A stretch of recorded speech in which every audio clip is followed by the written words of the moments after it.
Well, let's get started. I'm Tom Laughlin of the Creative Writing Program, and this is an open poetry and fiction reading. I'm psyched that you guys are here, and want to thank a few people before I start introducing a few people, and I'll just sort of randomly with my list send people up, so we won't know when we're going. But I want to thank, first off, the Dean of Liberal Arts, Matthew Olson, the Chair of English Department, Jill Keller, help us in all different ways, Jeff Kaplan and his staff here, the communications who are doing some videoing and put on our creative writing, or I end up putting links on our creative writing website to different events because of that. So if you miss things, you always can turn back and take a look at some of those events and readings that happened. A lot of great stuff this past year and previously.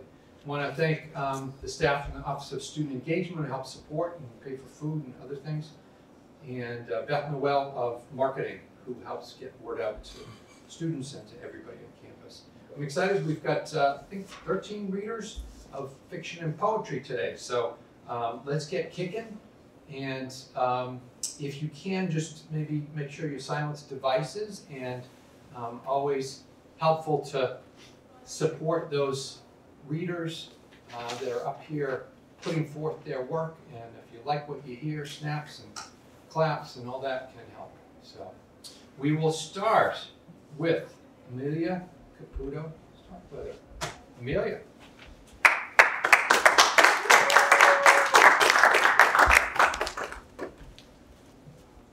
Hello, hopefully everyone can hear me okay. I have a poem for you today. It's called Sometimes Sorry Isn't Enough.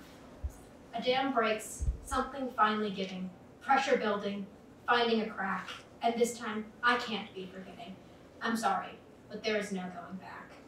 Pressure building, finding a crack, can't keep up with needed repair. I'm sorry, but there is no going back.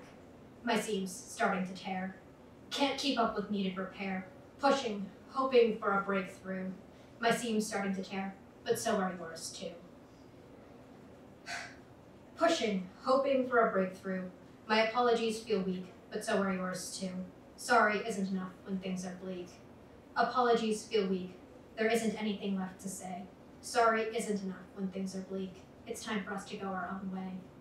There isn't anything left to say, and this time I can't be forgiving. It's time for us to go our own way. The dam breaks, something finally giving.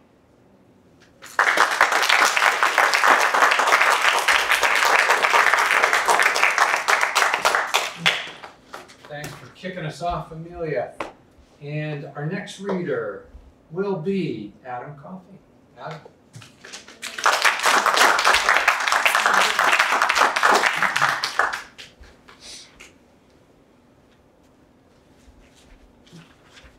This is a poem I wrote a couple weeks ago, and it has the tentative title of The Visitor. Uninvited, unprovoked, of course unpleasant, the sporadic guest has made himself present. He's drained all the energy, conquered the room, his black smoke in every crevice, a ghastly tomb. Everyone else looks to the visitor, or they pretend, illusions of welfare, avoiding problems they cannot mend. I don't know why he's here again, watching through walls, hearing me breathe. I'll patiently wait. I can't make him leave. That's it.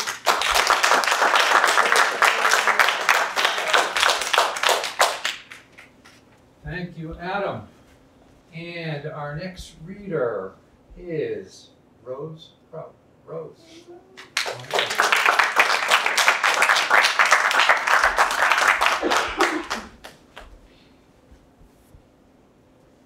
This one doesn't have a title. I don't really know what's going on with it. If it's fiction or poetry. It's kind of, I don't know. The night is softly dark. I'm wearing a wool cardigan the color of sphagnum moss. The sleeves are a bit too big and the pockets a bit too small, but for something from the thrift store, it's just right. My dinner was an iced coffee. I can't stand coffee. And 2 slices of scallion pancake, but I don't tell anyone this. Tomorrow, I think I will have oatmeal with honey and roasted walnuts to make up for it. Speaking of oatmeal, I've left some for the snails. They are elusive creatures, known to inhabit the same patch of land I do, but never showing up. I've left a flower pot half overturned, filled part way with dead grass, and whatever else I quickly tossed in before leaving the interior covered in soggy oats. Gastropods will eat a lot of things. Gastro, stomach, pod, foot. The body of a snail is a stomach foot. Did you know that?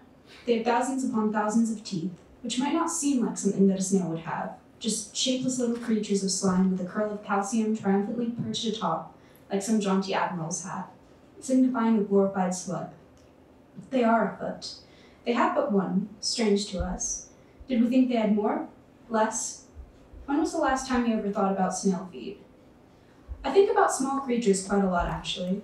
From the time I was young, by some combination of loneliness, curiosity, and general proximity to the ground, I've always looked down. Looking up is something oft forgotten and almost a treat.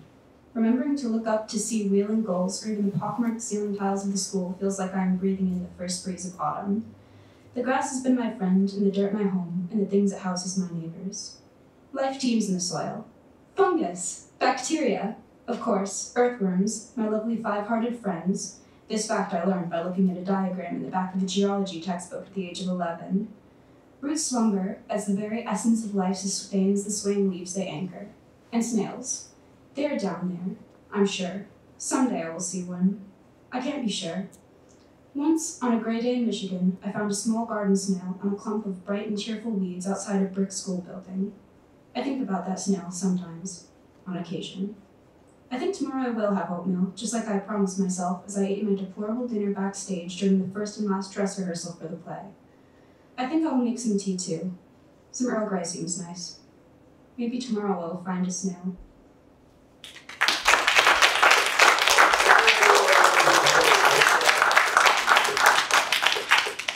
Thank you, Rose.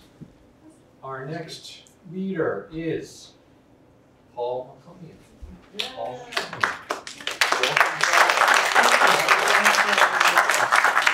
Random. Yeah, I didn't know it was random. I thought I had more time. I got a couple short ones for you. Where will I start? I'll start with this one. I do morning pages, like 3 pages in the morning, first thing, and sometimes something comes out. And a few of these don't. I don't need a wellness check later. I was never the hero you thought me to be. I played a part, and you believed. Your belief was like the sun to me. For a while, I even fooled myself, but always somewhere near the truth I felt. You found that truth, not yours to forgive. Your merciful absence at least lets me live.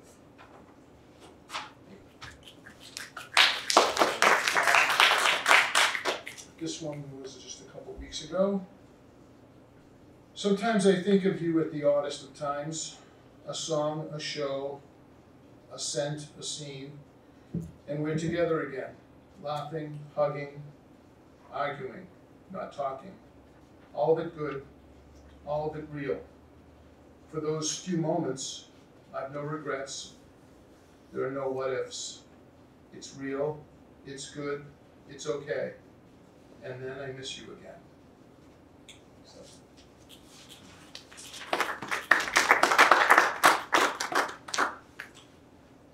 I was having coffee on my back stoop one day, and I heard a sound coming up the side of the house, and an old lady walked by.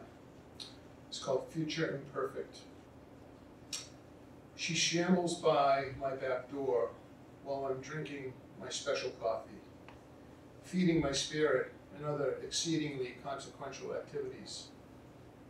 She walks like she's always about to bang a right, with her CVS bag of God knows what, and her four-legged cane that she could really do without.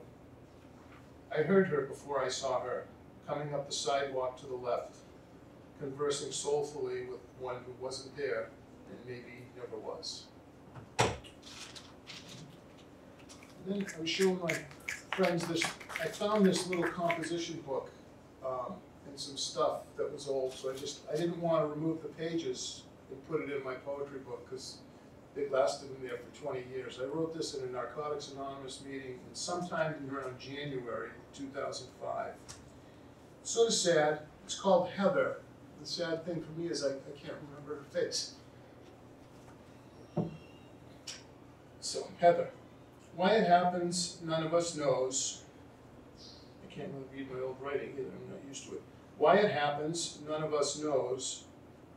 This thing just grabs us and off we go. I feel your pain, I hear your cries. The ghosts are back in your eyes. No longer pretty, no longer cute. Why doesn't matter, that point is moot. I see your pain, I feel your cries. The ghosts are back in your eyes. Come right back or off on a run. It's a full-time job, it's no longer fun. We've all had your pain, we share your cries. The ghosts are back in your eyes. The fork's in the road, but the choice now ain't yours.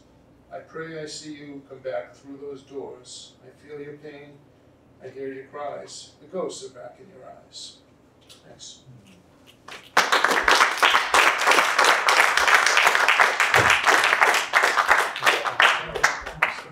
Thanks. Thank you, Paul. And now a little fiction from Teddy Angings. Teddy.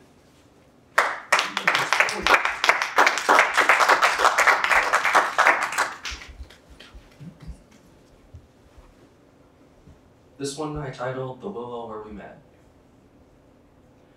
Mary pushed through the briars and brush that marked the end of the forest. For an hour now she had been walking, finally close to her destination. The dense forest made way to a meadow about 2 acres in size. What was once a field of tall green grass decorated with yellows, reds, purples, and whites was now a plain of withered death. The cold had devoured all vitality and left the land destitute of color. Soon the floral corpses would be crushed under the weight of the snow and ice, suffocated even in death. The skies above were hidden, veiled in gray. The sun choked out, as though ash had been heaved onto it until all that remained was a struggling glow. It did not rain, yet the skies wept, and the wind howled in spiral mournings, gripping the tall grass and dragging them in whichever direction it cried, refusing them a restful death. Mary moved in opposition to the wind and the lifeless grass that yielded to its power, towards the singular icon of the meadow, the place where she had met her closest friend, where she had once said yes to the love of her life. So easily the meadow's fur parted at her step, bending, yielding, crunching, snapping, leaving behind her a trail of desecration amidst an untouched field. And there it was, a grand weeping willow tree, 70 feet tall, with wide-reaching branches that bent downwards like the hair of a woman whose head is hung in sorrow. It was dead, overturned, wrenched from the soil it was tied down to. Its roots, once its greatest strength, now shamefully exposed and useless. The leaves, once a brilliant green, now leached of its beauty into a lifeless brown. Its branches were once an arching shelter that protected its visitors from the beating sun of summer's day, a secret world where all manners of laughters and games and stories were hidden under its shroud. Now torn asunder, its branches desiccated and snapped like brittle bone, no longer provided any shelter. In the distance, the mourning doves occasionally cooed, as if singing lament for the bygone glory of the willow, and the wind cried its wheezing call, declaring the arrival of winter's death. Mary sat at the foot of the upheaved roots, looking outward, across the destitute field. No one waited for her return. The only embrace she now had was that of the bitter autumn wind.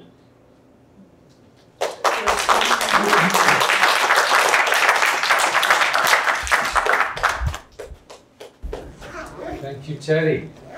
Our next reader is Joe Nardoni.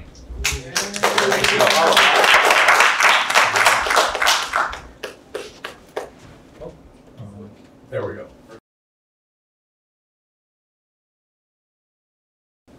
Never tell which way the book really is. All right. This is an artwork, and one of the things that I like to do is I like to write poems about works of art, and I wrote this for the Poetry Convergence at Western Avenue Studios called Red Hot Convergence. All right, and the title of the painting is Red Raincoat, and as I've reached the age where I really do need to wear suspenders now instead of belts, I find myself worrying about what might go wrong, and this is a poem about one of those things that might go wrong. And I call it Rainy Night Redcoat. He wakes to rain slam dancing on the metal roof, his hands splayed across cool bed sheets. Alarm clock numbers name red early morning, midnight morning. She's not home. Gone somewhere into the storm. Raincoat missing from the cast iron coat rack. Red fibers twisted around a hook like rust growing out of the iron's core. He follows a nowhere track of washed out signs into cobblestoned downtown, lit up drops leaping like incandescent suicides, wondering how he will find her elsewhere smile in time, this time, passing the full slanted bright light drawn like rainbow blood from the windows of clean, well-lighted insomnia merchants, who fed on the splashed street pond water carried over thresholds on restless butterfly legs like green pollen warming cup-holder hands. The lights dodge raindrops like space opera battle beams as he crosses an intersection torn sideways by the bleary street shine, spreading his worry like astigmatism stars, his windshield a grudging prism, as inconsiderate high beams flash across downtown, reveal her standing in the curb run on top of the greedy storm drain, sucking the water hungrily over her feet, hugging someone with her crazy red cartoon tentacles, sharing the incoherent breath whispers she's muttered these past few years in the wakened nights when she thinks he is not listening, searching for lost nouns like a vampire with no taste for blood, so he never knows what he'll have to stake down next. It's the vows that kill.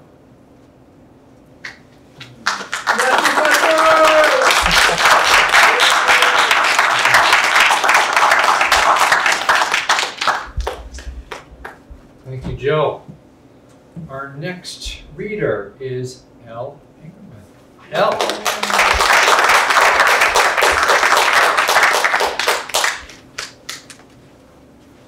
Sorry, I'm still recovering from Paul's last poem. Alright, I got 2 poems today. And one of these I read at the last open reading, the one in Bedford, but I have edited it since then. So, alright, I'm starting off with this poem, Breathing Games. You match your inhales to mine as I do yours. We exhale together, warming the frigid air. Waning clouds of stale smoke drift lazily overhead, joined by the ghosts leaving our mouths and noses. I press my ear to your chest, to your lungs. Secretly I test you, in sync for a minute. Then I fill my lungs, my chest, to bursting. Undeterred, you catch up to me in the exhale, and we breathe together once again.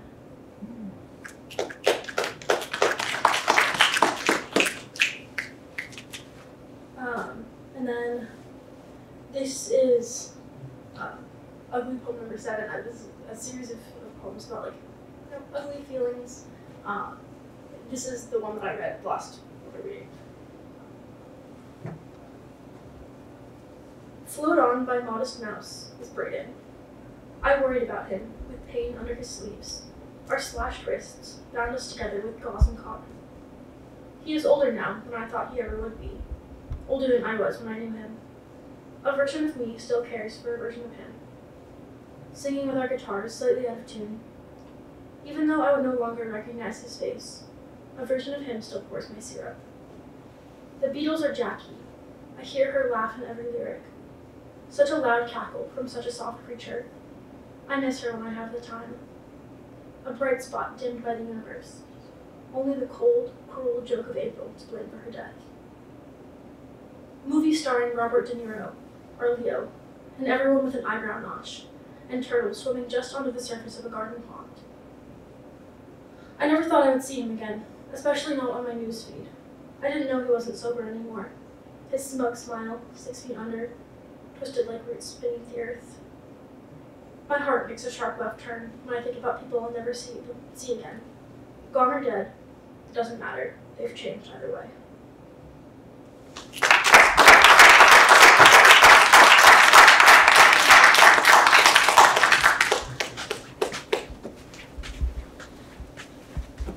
Thank you, Elle. Our next reader is Brianna Coffey. Brianna.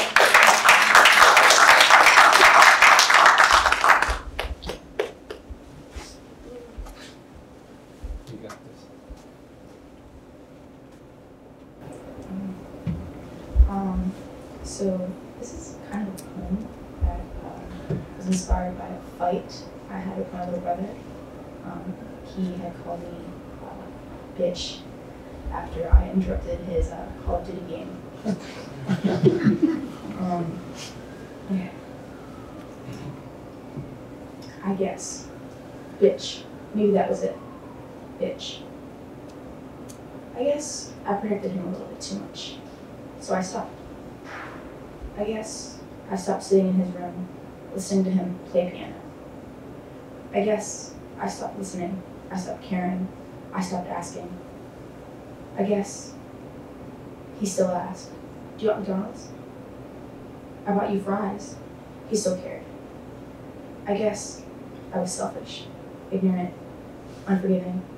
I guess he was that kid everyone stayed away from because he smelled weird. I guess I was all he had, him and I, best friends, brother and sister. I guess he was spoiled. $5,000 PC setup, unused Xbox, untuned guitar. He never stuck with anything. I guess I didn't understand. I don't understand. He was fine. I guess I can throw away all these belts. He never got his black belt anyway. I guess I'll never learn chess. I never let him teach me how to play, and the board I bought him sits brand new in my room. I guess I'll give this cat away. We only kept it for him. I guess he wasn't fine. I guess those endless hours of that one Kanye West song on piano meant something. I guess growing, dying, cutting, and regrowing his hair meant something. I guess those really random hugs and gifts meant something. I guess I could have held him longer. I could have listened longer. I guess I should have seen his pain when I asked if he wanted McDonald's, and he said, "I guess."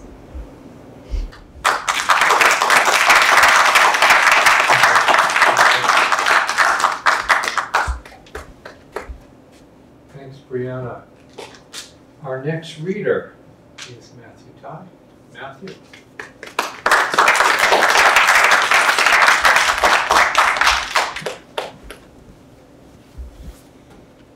Is this working? Yes, you're good. I'm actually really nervous right now. So I am going to be reading A Dream Within a Dream by Edgar Allan Poe. Take this kiss upon the brow, and, in parting from you now, thus much more let me avow. You are not wrong, who deem that my days have been a dream, yet if hope has flown away in a night or in a day, in a vision or in none, is it therefore the less gone? All that we see or seem is but a dream within a dream. I stand amid the roar of a surf-tormented shore, and I hold within my hand grains of the golden sand.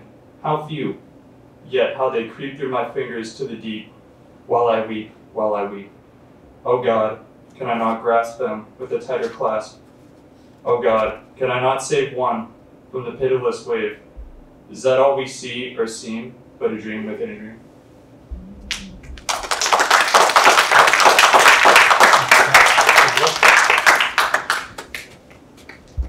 Thank you, Matthew. Poe. Our next reader is Jared Wall. Jared?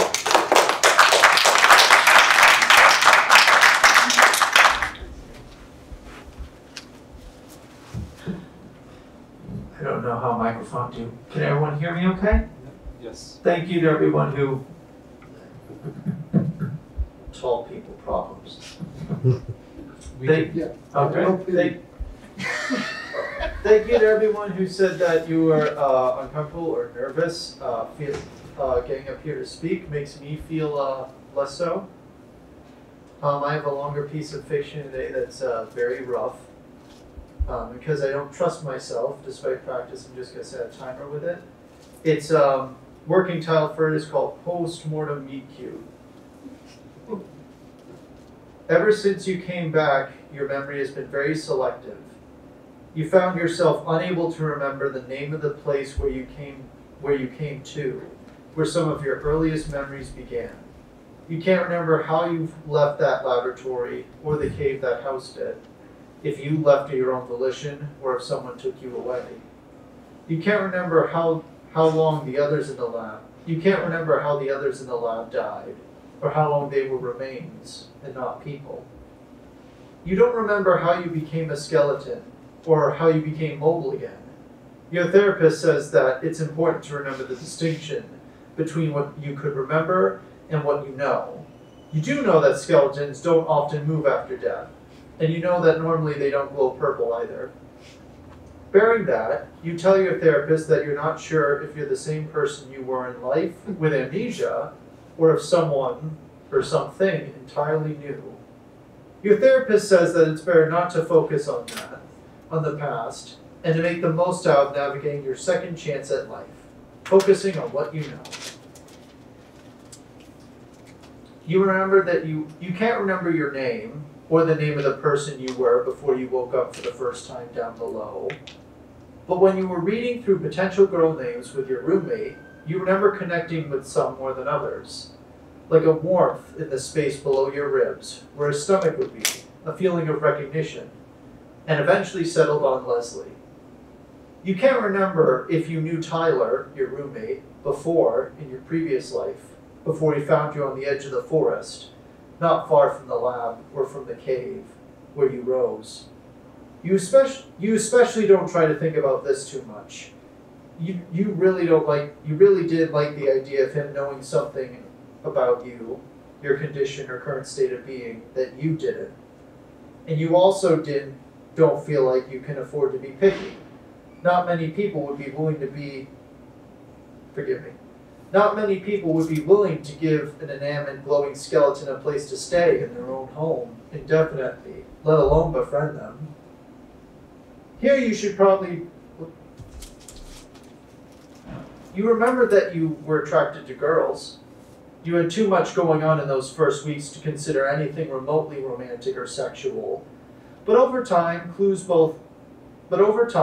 through clues both internal and external, like breadcrumbs, they made themselves clear to you. You knew that many people would look at you and Tyler's living situation one way, seeing it for what it wasn't.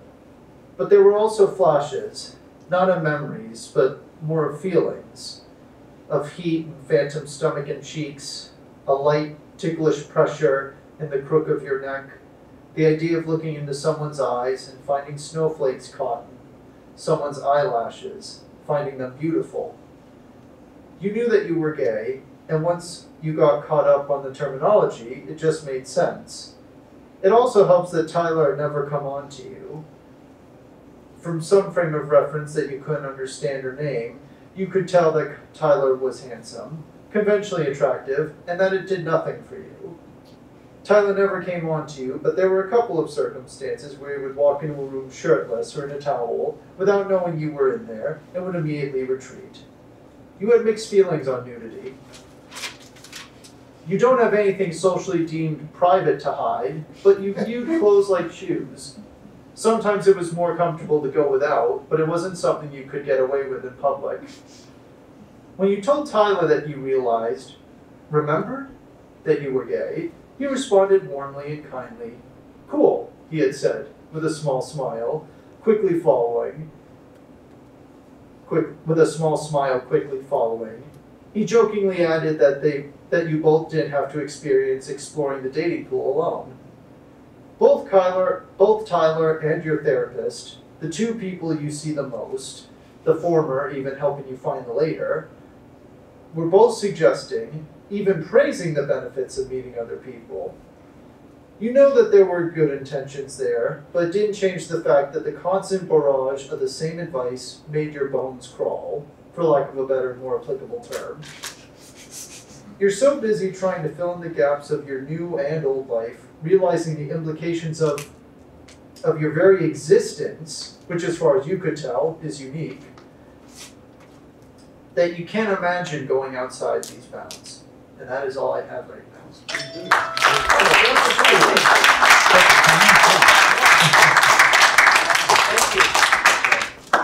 Good job, Jared. Good job, Jared. Thank you. Our next reader is James Kate. James.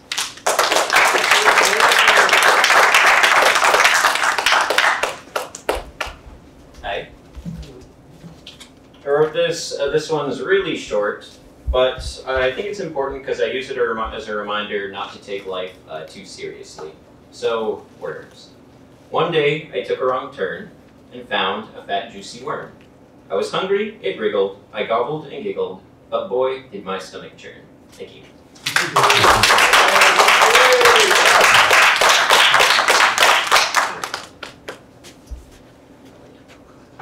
Great.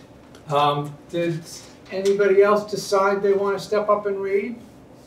Love to have more. Sure. Come on up.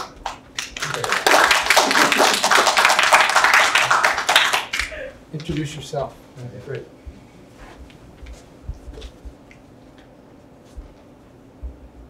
One second, my face ID isn't working. Still not working. Looking for my pin. Wrong pin. Still not. Hold on. This could even Yeah, no, I got it. This is. Hi.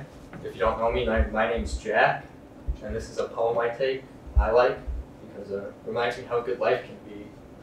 Boomin' granny, boomin' fanny, boomin' granny, good and plenty. Because I saw you at the checkout line. You dropped your coupons, you were looking fine. Sophisticated and so mature. I couldn't really care if you were 50 or 74. Because I want you, and I need you. Hey, booming granny, you can be my teacher. And I can be your pet? Bet. Listen, old lady, I'll make you sweat.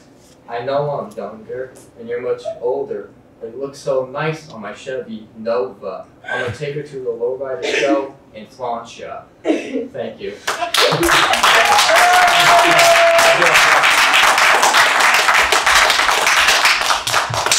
Good job, Jack. Himself. Anybody else? Come on. Yes. Yes. Great. I didn't see you come in. Venetia. Glad you're here. Let's hear from Venetia.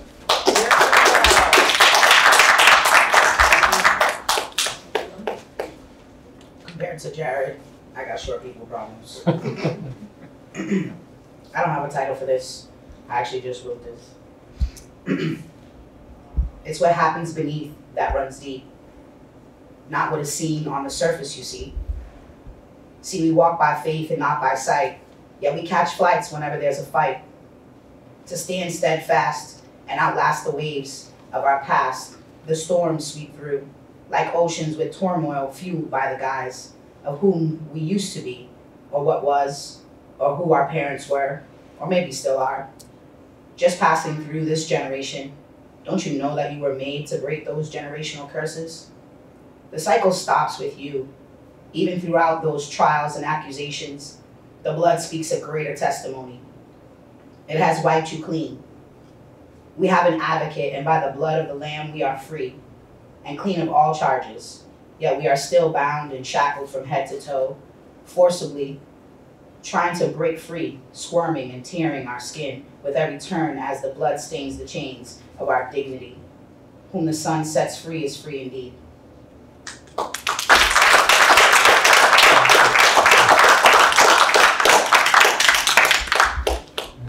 Venetia.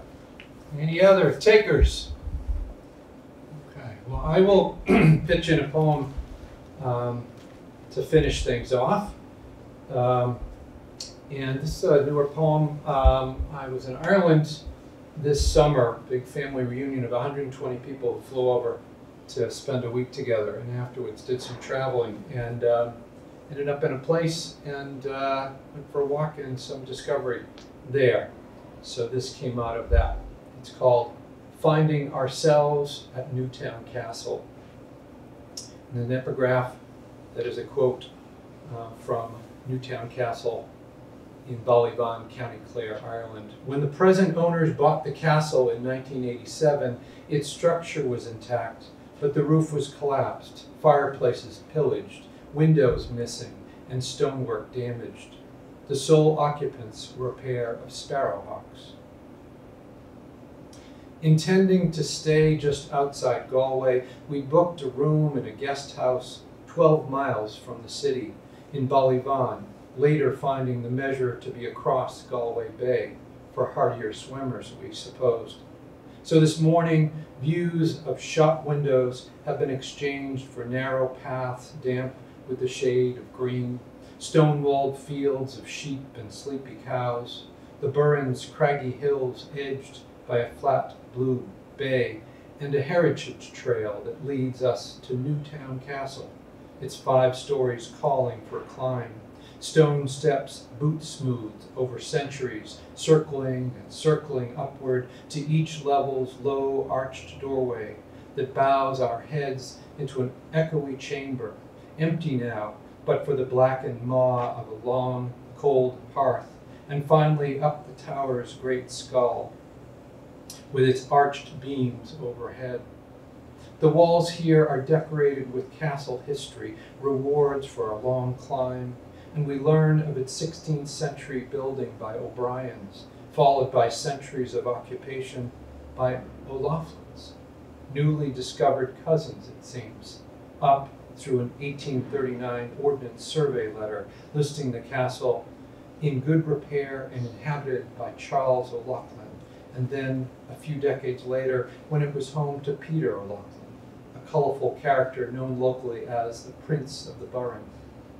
Beyond the Prince, a century of famine, wars, and the Troubles have emptied this homestead, my namesake's histories fading gray. Turning slowly to wonder at the high stone walls in the dim light of this chamber's one window, the sudden sound of a knee joint cracking resonates, and I strain for what might echo from these cavernous walls and open my heart to sparrowhawks.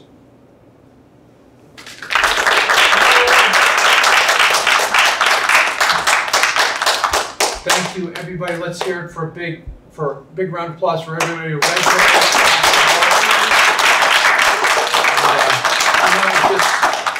Just steer you. There are signs as you go out with QR codes to our website, and lots of good information. If you can bookmark that. We do. This is our last event for the fall semester, but we do have other events that will be scheduled. And look, if you look at the readings and events page, we'll have lots of good things coming up in the spring semester.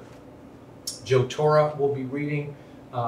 Joan Houlihan will be reading in our Visiting Writer series, and we'll have open readings and other events. And some of the past people, again, recordings of a lot of people, including Willie Ramirez, who's sitting right there, recording of him. And want to encourage you to take a look also at Dead River Review. If you have not spent some time with the Middlesex Community College Literary Magazine, online literary magazine, great stuff there.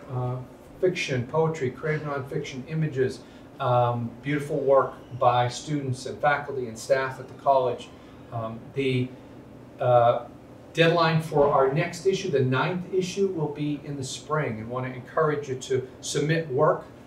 There's a call for readers, and would love to have you submit some great work today. Think about submitting your work and having that published. We have a course called Creative Writing and Publishing. We'd love to see some of you. I know some here will be in that class, but they will be the editors, or you, if you sign up for that class, will be the editors of that literary magazine, make decisions to help us out and get things published. So please consider submitting things while it's on your mind. And just want to thank everybody. I also want to mention there's a Creative Writing Club, and there's links to information if you wanted to.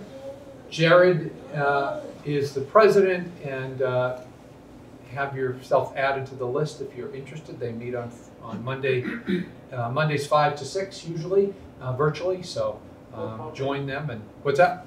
I was just going to say, on to that, general consensus right now is we'll probably be meeting in person here when we come to it, so feel free to stick around if you're interested in that. Great, awesome. Well, again, thanks everybody's refreshments, chat with others, give them some words maybe of things that stood out for you in their readings. But thanks everybody who stepped up to the mic to read and share their work, and thanks for everybody who showed and gave support to others. So good stuff.